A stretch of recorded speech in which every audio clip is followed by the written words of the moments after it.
Educators, when they have a child who's sort of out of control or hard to manage in a classroom, it's really hard not to personalize that behavior. It's hard not to get frustrated.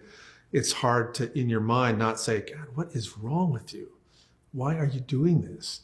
But what will happen, we believe, is that when you have an opportunity to help educators understand the impact of developmental trauma or other adversities on the development of the child, particularly the development of the brain, they begin to reframe this to really what happened in your past that has led to this dysregulated behavior that is now being manifest in my classroom. And what that does is it makes a huge shift in the teacher feels more comfortable because they understand, he or she understands that this isn't a badness. This is a struggle. This kid's struggling. And so if you can maintain what we call this empathic bond, it means the teacher is then going to be in a much better position to interact with the child in a way that will lead to de-escalation and decreased, difficult behaviors.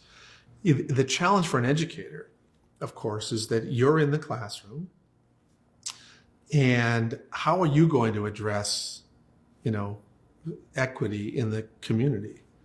It's a tough, you really can't. I mean, you in that moment, as you teach, are not going to be able to change poverty in your neighborhood or change income inequality or other things that contribute to the broader conditions that dysregulate the families and the kids that you work with.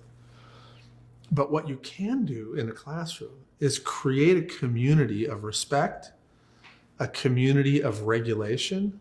There's all kinds of really simple regulatory things that you can do to make everybody kind of perform at their best. And then you can always focus on celebrating diversity, helping children learn how to not be afraid of differences, but to celebrate differences. And so you can work on these problems where you are without feeling the burden of solving, the global problems, which I think for many educators becomes sort of paralyzing.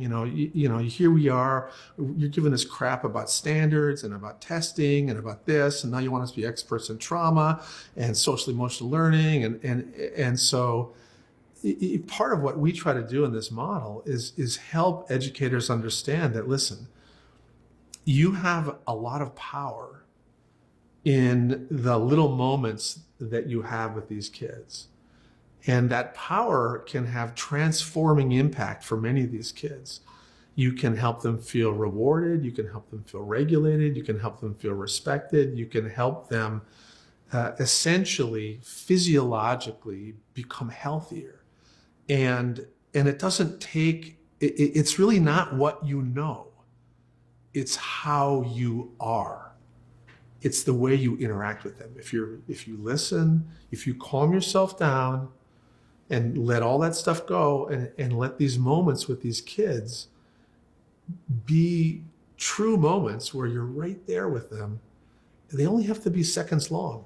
They'll feel it, you'll both feel rewarded and regulated, and then you can get back to whatever else you're doing. One of the things that a lot of people, when they hear this, are kind of wondering about it and almost afraid of is like, well, how do I connect with 40 kids in a classroom? And I just want to reassure people that the timeline for connecting with a person is literally milliseconds. That if you as the teacher feel regulated and confident, you can, with the tiniest little glance, make a child feel like you're paying attention to them. Because the reality is, you are. If you as the teacher are regulated and you're really in that moment listening to a student as they talk, they'll feel that. You don't need to be relationally in a personal relationship with every single kid, but you need to be relationally present and relationally respectful. And that only takes a moment. Now, the other thing that's really a powerful tool for educators is that children see how a teacher treats another student. And so if they see you treat another student that's struggling with respect and kindness, they're able to generalize that to how they will treat you.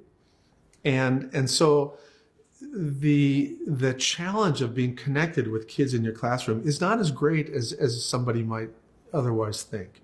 It really, these little moments are powerful. And so in the hallway, if you see a kid that you know is in your classroom, and you just take a moment and say, hey, what class are you going to? And that's, wow, you noticed me. And if you say their name, little things like that literally can create a relational connection. And furthermore, those interactions are regulating. So it makes the child feel connected and safer. And which means that even though you don't realize it, you doing that for that 10 seconds in the hallway makes this student better capable of learning in the next classroom, because his cortex will be more available for business.